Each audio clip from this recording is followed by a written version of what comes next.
Welcome to the Naturopathic Vlog. My name is Jason Lee and I'm here to share some tips with you on health and wellness. So thanks for being here. Today's topic is dealing with sugar cravings. It's probably one of the biggest things we talk about with patients, especially after the holiday season and New Year's and all the things that people have been doing over the holidays.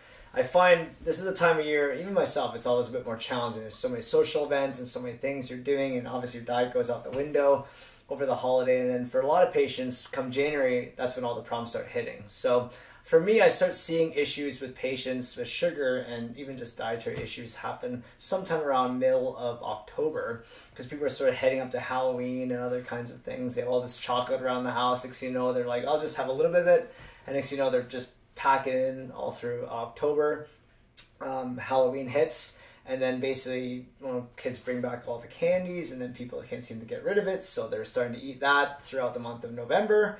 And then as you move into December, we have all the Christmas treats coming, and then the things just go out the window for that. So you see a lot of issues come up with patients. And the tough thing is that the more sugar we eat, the more cravings we have. And when we're craving sugars, our blood sugar is dropping because we have these massive spikes and massive drops because of all the stuff we're eating. People are not craving broccoli, they're not craving meats, not craving quality foods. What they are craving is more and more sugar. So they get into this cycle of sugar craving. Symptoms start happening, people start getting ill, the weather gets cooler as well, vitamin D drops, and next thing you know, people are having the 100-day coughs, they're having all these congestive issues, sinus infections, all these things. And sometimes some of their symptoms they came to see me with originally start coming back because their diet's so off. So we're going to talk about some tips on how to deal with these sugar cravings, how you get back on track all ready for the new year.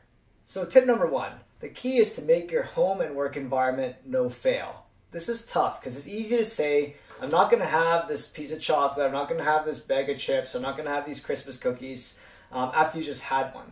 The real test comes later on, right? After you haven't had one in a while, you're starting to crave one, you know where it is, it's sitting in that cabinet in your kitchen, or it's sitting in that slot on your work desk, or it's in the workroom or wherever, and you're going to go there and get it. So my advice is to keep your environment no fail. So get rid of all the stuff out of the house. Just get rid of it, not by eating it, but just get rid of it.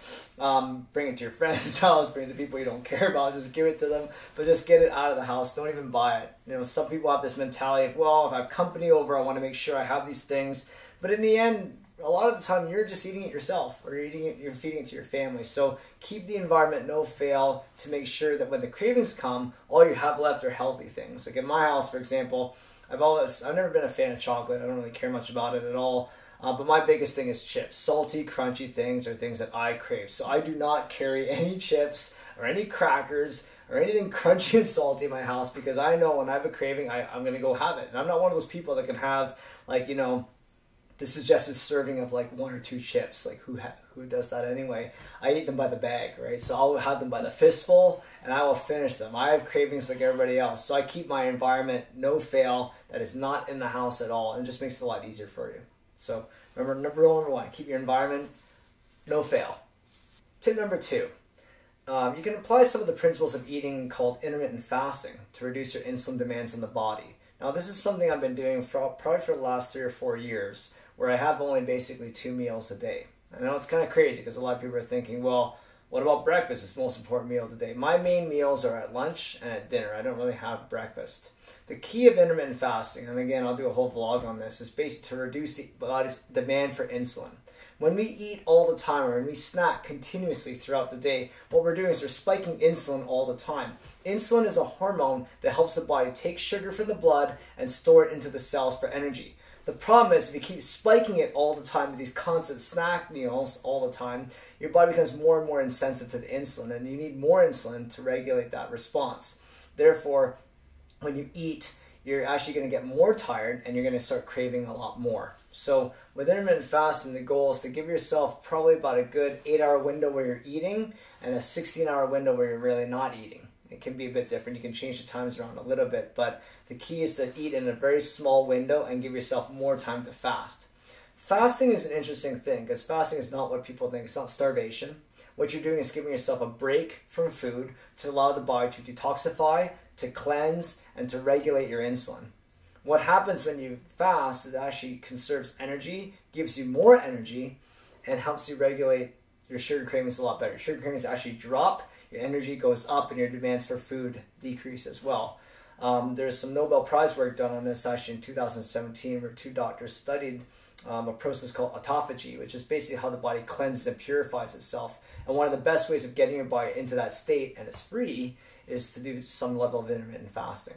Now, some people will say, well, what if I just have a breakfast and dinner or my second meal sometime at 2 or 3 p.m.? That's fine as well. You can have it anytime you want really in the day.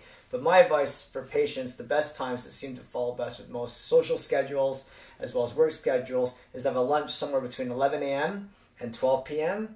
and a dinner somewhere between 5 p.m. and 7 p.m. I would not have lunch at like 3 p.m. and then dinner at like midnight. Okay, that's too late. You don't want to eat too late either. So whatever time is best, but it's a relatively easy program to get into. You basically just stop having your third meal. So for me, it was stop having breakfast, right? And I really enjoyed breakfast. It's something I really enjoyed. And I did this more as an experiment because as I was turning 40 and I was just like, I'm just not getting the same benefit from my meals. I just found I was having some sugar crashes. Even though I was eating a paleo diet, which is basically grain-free, I was still having sugar crashes. It didn't make any sense to me. But then when I started intermittent fasting, what happened, within a week, I noticed already a huge, big change in my energy and how I was able to regulate. And I wasn't having the crashes anymore, and I just kept doing that. So it's something that I really, really enjoy. And I've had a lot of patients who've engaged in that with great success. So that's one excellent way to reduce your sugar cravings and save some time because you don't have to make another meal in a day, which is fantastic.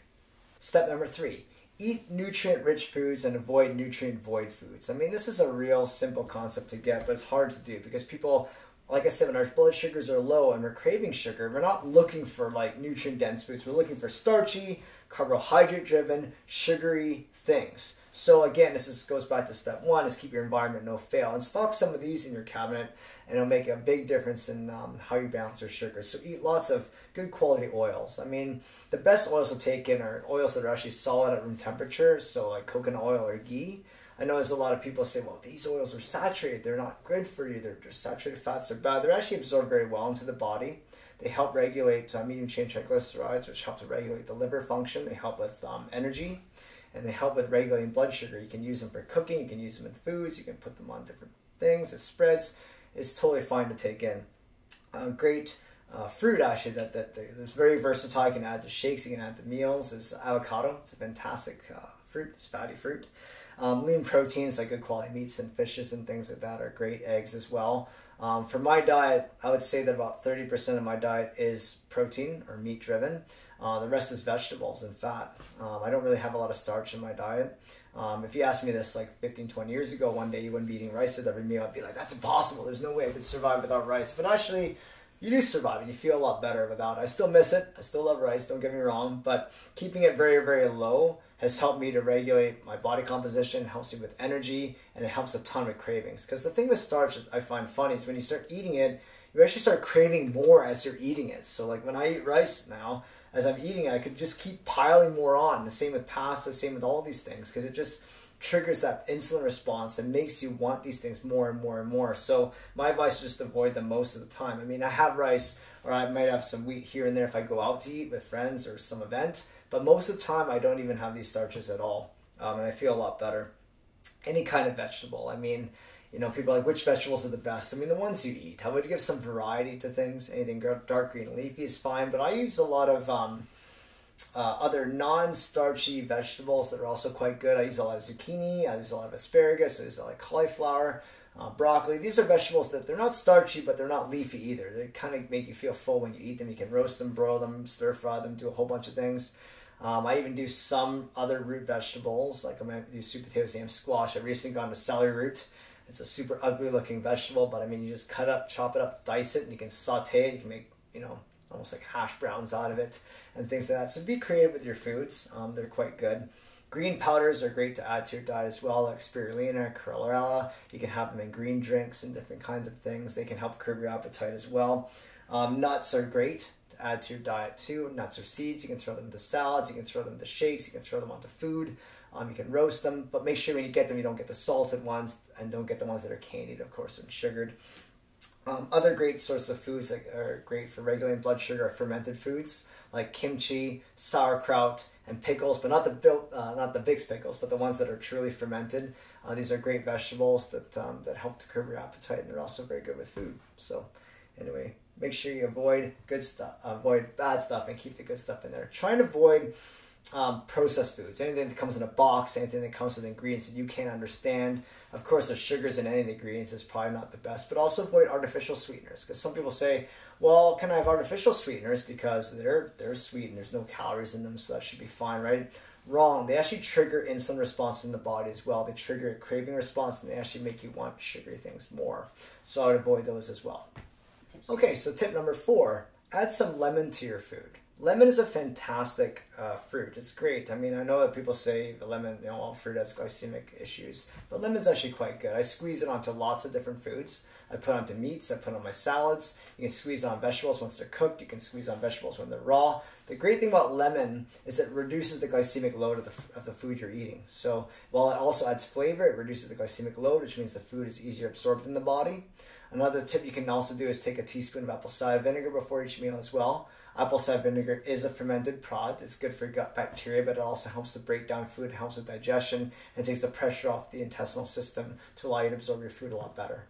Tip number 5. Now this is one of the most difficult ones of all, oddly enough, and that's to eat slow and no fluids with your meals. Okay, the no fluid one is relatively easy. Some people can get that. They're like, okay, I won't drink and eat at the same time. The reason why is when you drink and eat at the same time, you're diluting the enzymes in your stomach that help you break down food, causing incomplete digestion, gas, and bloating issues. But then because you're not breaking down the food, you're going to have higher sugar cravings later on.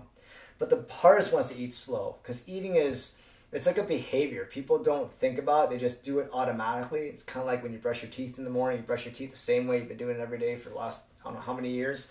Eating is the same way. So when I tried to do this, I found it very difficult. I mean, for like 6 months, I tried to eat slow and I failed. I did it for like a day or two, then I'd forget. I did it for a meal here and there, then I'd forget. Or I'd finish a meal and be like, oh shoot, I forgot to eat slow. I have difficulty with it. So for eating slow, my best tip is you have to create things to help remind you of this while you're eating. So what I did, which sounds a bit crazy, I put a rubber band around my fork and knife and my spoon. So I had this rubber band on it. So when I picked up the fork and spoon, I'd feel the rubber band. It would remind me to eat slow. You need something to trigger that. Some people put like post-it notes on their plates or whatever, but those are more annoying.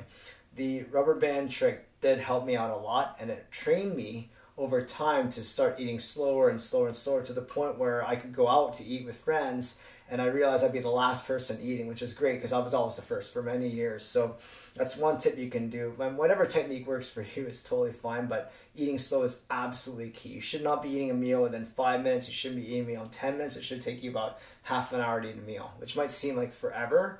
But I mean, the reality is that we eat way too fast. We shovel the food in, we barely chew it, and we use water sometimes to force the food down to get down even faster so you can get the next bite. And that puts a lot of pressure on your digestive system, and also puts a lot of pressure on your pancreas. So, and your gallbladder and liver and all these other organs that are involved with digestion. Our teeth are flat. They're designed to bite and grind food slowly, not sharp, designed to bite and tear and swallow whole. So we have to eat basically how our body's designed.